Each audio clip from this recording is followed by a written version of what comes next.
All right, welcome back. Very honored to have Chief Judge Juan Pickett, Division C, on the desk with us today, along with Judge Jason DeGate, Division B. Let's pick it up where we left it. Before we get into the looters, which I want to really talk about, they had some more damage to show. I think this is Judge Pickett's courtroom, if we could roll that in. Yeah, Judge Pickett, that's obviously Judge Pickett's courtroom, which was damaged. Again, we've had extensive rain damage due to the wind throughout all the courthouses. So that's why, as Judge Pickett mentioned, we're closed now until the 27th, you said? Now, when he says closed, real quick, that means to the general public for, non-emergency hearings. We're still having emergency hearings, which we've had some emergency hearings that we can have, and we'll continue to have those emergency hearings. But as far as the everyday stuff, we're not able to have those because of the condition. But for emergency hearings, we are still having those, and we're still open and still working daily.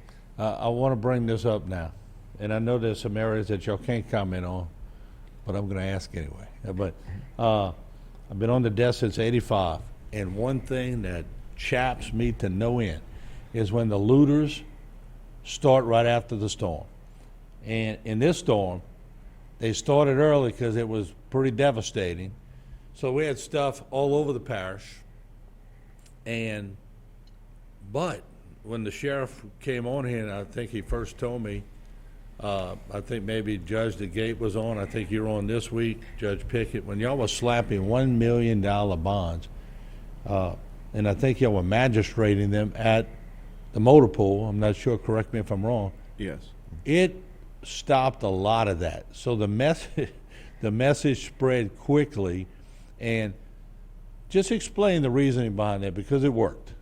Well, Martin, it's really important that the citizens of Terrebonne Parish feel that their homes are safe when they are displaced from their homes. When we set bonds, there are three factors that we have to look at. One is to ensure that the offender will appear in court. Two is whether there's a danger to any particular person. And the third factor is whether there's a danger to the community. And when the community is vulnerable and people start to loot people's homes and businesses, we do set bonds at an amount that we feel is appropriate to protect the community. Judge DeGate was on duty at that time, and I'll let him go into a little bit more detail about the individual cases. I appreciate it, but we're not going to talk about the individual cases, nor do I want to talk about the reasons, other than we assess them on a case-by-case basis. And as Judge Pickett mentioned, set what we feel is appropriate for the circumstance of each case. I really don't want to elaborate any further than that. As a judge, we shouldn't, I don't want to talk about each individual case, nor do I want to talk about what's right and wrong for the community. That's for other people to do. It's our job to assess the facts and make different rulings on cases. So I want to make sure we understand that. And I do want to mention, regardless of what, TV may say, the sheriff may say, the district attorney may say, general public may say with regards to a crime, people can say what they want, but as judges, Judge Pickett, myself, Judge Bethencourt, Judge Arsenault, Judge Ellender, Judge Hagan, we make our decisions ourselves, regardless of what else is being said, and we have to do that. That's our duty and our obligation. Yeah. So, I appreciate what you have to say, and I know you have a job to do, Martin, but I really don't want to elaborate on that any further. But as for magistrates, yes, as the sheriff or HPD was making arrests, and as Judge Pickett will continue to do today as he goes on duty, myself and then Judge Bethencourt, we went out to the motor pool to meet the deputies, to magistrate them and find probable cause. Now, I will tell you there were some cases that we did not find probable cause for. That's our job. Right. But, those cases that we did find probable cause, we wanted to make sure those individuals' due process rights were had, and before they were shipped off to another parish, because the last thing we wanted was for some person who was arrested to be somewhere for a month without probable cause being determined. So we felt that was our obligation to get it done as soon as possible for the public. Yeah, and I did say, and I want to make it clear again, that I told the sheriff I was here to make sure they're in a cell where the heat is accidentally turned on instead of but I know we can't get into that, but it sent a clear message. I will say this, and I know you can't talk on it any further. The criminal chain talks. They know who the criminals are. They know who they're in with.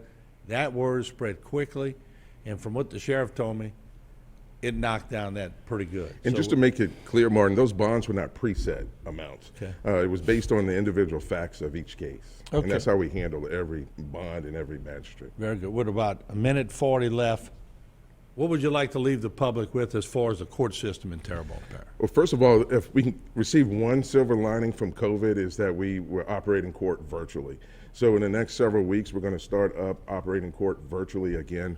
September 27th right now is our date that we plan on opening. But when I say opening court, that does not necessarily mean that people are coming to the building. We may be handling court virtually. But one of the things that we have to do is make sure that all parties involved, the court, the litigants, and their lawyers have internet access. And many parts of the parish do not have internet And have a way to access. get here. Some may have lost their house. Exactly, So, exactly. So y'all going to really have to kick in the compassion level, which I know both of y'all, and I know all the judges will do to get it straight. But we're going to move forward step by step and try to get it back up and running. I'd love to have you guys back. Give us some updates as we go along. Love to come back.